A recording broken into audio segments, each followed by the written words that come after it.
Hey guys, let's get more news about Steelers, but first, don't forget to subscribe and leave your like. Unreliability: Steelers pegged to swap starter for huge draft haul, report. With the NFL regular season wrapping up in 2024, 18 teams are already looking forward to what this offseason holds, with trades playing a significant role. Would Pittsburgh really want to trade arguably its best offensive player and clear-cut best wide receiver? The superficial answer might be no, but this situation is more delicate than it may outwardly appear. Pickens is entering a contract year in 2025, and he'll undoubtedly seek a compensatory payday before going into next season. The question is whether or not the Steelers want to entrust him with that and commit to him long-term. Pickens has steadily improved throughout each of his 3 seasons and has produced at a stellar level in 2024, notching a career-best 78.0 PFF receiving grade with an average of 2.06 yards per route run. But his contested catch numbers, 34.6% from 2023 to 24 compared to 67.9% in 2022, and character concerns could make Pittsburgh skeptical. The Steelers' wide receiver core is already one of the thinnest in the league, but will Mike Tomlin want his top wideout making over $20 million annually, on top of unreliability on and off the field? Pittsburgh trading Pickens isn't as improbable as one might think, especially considering a deep free agent receiver crop.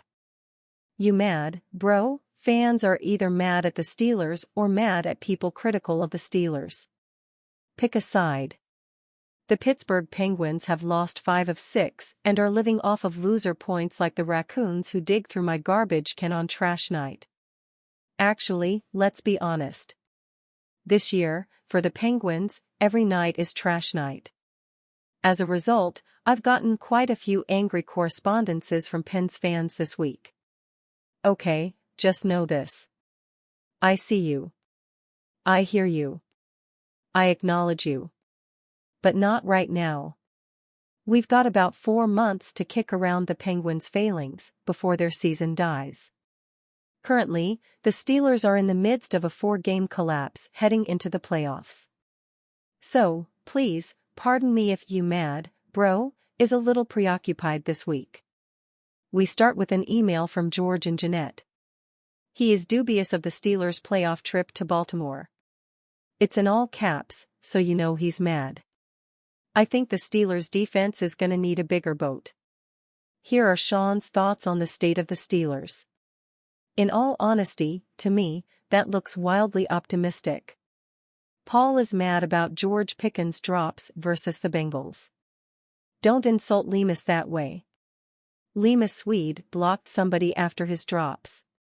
This guy thinks I was too hard on the Steelers' defense in my weekly airing of grievances post-game column when I mentioned how poorly that unit played in the first quarter against Cincinnati.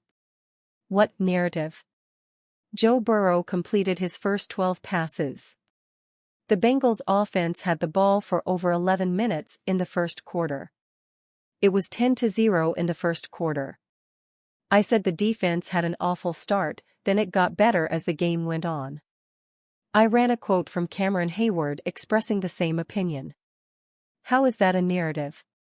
To me, that just sounds like the truth. Finally, we end with Elliott. He is trying to shame Pittsburgh media members who are being hard on the Steelers. Yup, Elliott. I had M 9-8. They are 10-7. I guess I was way off, huh? By the way, I added in my preseason prediction that I was leaning 10-7 with them making the playoffs until Wilson and the offensive lineman began the season injured. That's when I walked it back. But you got me. My prediction missed by 1 whole game. Sick burn, dude. Glad you kept those receipts. For the record, if surpassing 9-8 is what we are considering worthy of gloating, then I can't put into words how low the standards of acceptance have plunged in the Steelers fan base. Seriously. Go root for the Jets or something. Russell Wilson focused on playoffs with Steelers, not uncertain future. Russell Wilson isn't ready to zoom out. Maybe because he's almost pathologically predisposed to focusing on the moment. how to prepare for it. How to enjoy it while not letting it define you one way or another.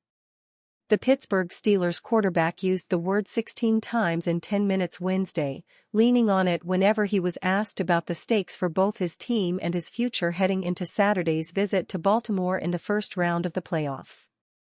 "I'm not really worried about down the road or anything like that," Wilson said, later adding that always handles itself. Maybe, but 10 months after the Steelers completely changed their quarterback room to take an inexpensive flyer on a 9-time Pro Bowler who quickly fell out of favor after 2 tumultuous years in Denver, Pittsburgh finds itself in a familiar spot, entering the postseason with long odds and as many questions as answers at the most important position on the field. The optimism that mushroomed after Wilson won 6 of his first 7 starts has been blunted by a December fade against the league's elite. Pittsburgh's offense is averaging just 14 points during the 4-game losing streak it will take to M&T Bank Stadium.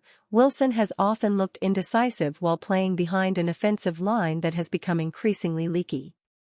Still, the Steelers have themselves exactly where they wanted to be when they cut Mitch Trubisky, traded Kenny Pickett and didn't try to stop Mason Rudolph from leaving in free agency. They're in the playoffs with a solid defense and a chance, even if they're the longest shot in the 14-team field to raise the Lombardi Trophy in New Orleans on the second Sunday in February. "It's exciting for all of us because we know how good of a team we are when we play our best," he said. Which, he pointed out, wasn't that long ago. The Steelers were 10-3 after a victory over Cleveland on December 8 and had the inside track on claiming the AFC North. Losses to Philadelphia, Baltimore, Kansas City, and Cincinnati soon followed. So did external noise that Pittsburgh's early success was a mirage. Wilson believes it wasn't, a notion born not just out of his seemingly bottomless self-confidence, but the knowledge culled from having the Super Bowl ring he earned with Seattle more than a decade ago stashed somewhere safe. That victory was hardly a one-off. Wilson has made the playoffs 8 times in his career. He has only been one and done twice.